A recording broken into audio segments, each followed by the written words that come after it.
பிரசங்கத்தில் இது ஒரு முறை. அதாவது விஷக்கடிகை, அமிர்தக்கடிகை, உஷ்ணக்கடிகை, ஒரு 13.20 டிகிரி கொண்ட ஒரு நட்சத்திரத்தை 4 நாழிகையாக இது ஆளுமை செய்யும்.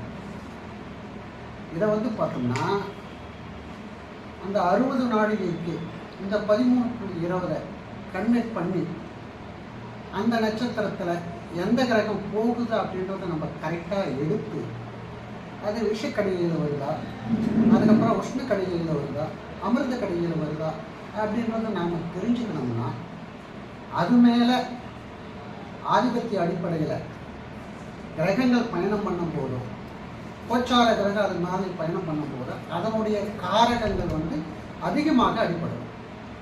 இதை பாரம்பரிய பலன் சொல்கிறதுக்கு ரொம்ப உபயோகமாக இருக்கும். இது ஒரு முறை. ஒரு உதாரணத்துக்கு சொல்கிறேன்னா, மிதுன லக்னம்னு வச்சுக்கோமே, இல்லை கடக லக்னம்னு வச்சுக்கோம். இப்போ கடக லக்னத்துக்கு புதன் தசை நடக்க போகுது. ஒருவேளை புதன் அமிர்த கடிகையிலையோ, விஷக்கடிகையிலையோ, உஷ்ணக்கடிகையிலையோ, பிரத்யஞ்சு பாகையிலையோ ஏதாவது ஒரு பாகையிலையும் இருக்கும். இல்லாமல் இருக்கிறதுக்கு வாய்ப்பு இல்லை. அப்போ அந்த புதன் தசை நடக்கும்போது, அந்த புதனுடைய தசை நடக்கும்போது அந்த பாகையில் கோச்சார புதனும் தசையும் நடக்கும்போது ஒருவேளை அமிர்த கடிகையில் அந்த தசை நடந்துச்சுன்னா அபாரமான வளர்ச்சி, எதிர்பார்க்காத லாபம், எல்லாமே மேன்மை கொடுக்கும். ஒருவேளை அந்த புதன் விஷக்கடிகையில் இருந்துச்சுன்னா சொல்ல முடியாத அளவுக்கு கஷ்டத்தை ஏற்படுத்தக்கூடிய தன்மை ஏற்படும்.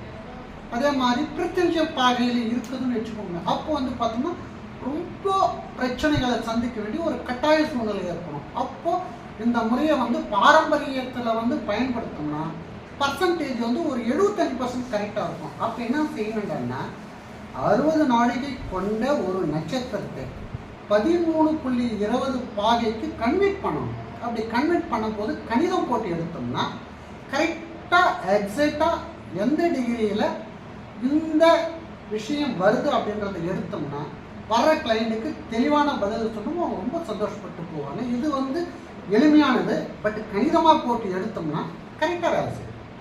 ஐயா, இப்போது இதில் பாதிக்கப்பட்ட அந்த கிரகம், இப்போது அமிர்த கடையில் வந்தால் பிரச்சனை கிடையாது.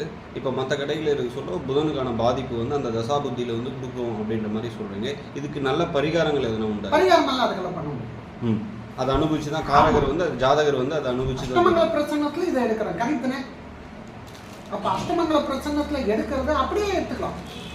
ஏறக்குறைய லக்னத்தை கரெக்ட் பண்ண முடியாது. பட் சந்திரனையோ இல்லை மாத கிரகங்களையோ வருட கிரகங்களை எடுக்கும்போது அதிகப்படியான வித்தியாசங்கள் வர்றதுக்கு வாய்ப்பு இல்லை. லக்னம் போது கண்டிப்பாக வித்தியாசம் வரும். ஏன்னா ஜனன லக்னம் பார்த்தோம்னா 4 நிமிஷத்துக்கு ஒரு பாதி நவுறுது. அதனால் கரெக்டாக எடுக்க முடியாது. பட் சந்திரன், புதன், சுக்கரன், மற்ற கிரகங்கள் எல்லாமே பார்த்தோம்னா அந்த அமிர்த கடிகையில் தான் இருக்குதா, விஷக்கடிகையில் இருக்குதா, அதுக்கப்புறமா உஷ்ணக்கடிகையில் இருக்குதா, பிரத்யஞ்ச பாகையில் இருக்கா. அப்போ அந்த 27 நட்சத்திரத்துக்கு இதை டேபிளாக போட்டு இதை சொன்னோம்னா வர்ற வாடிக்கையாளர்கள் ரொம்ப திருப்தி படுற மாதிரியான ஒரு சூழ்நிலை ஏற்படும். இதை பண்ணலாம், சிறப்பாக இருக்கும். மிக்க நன்றி.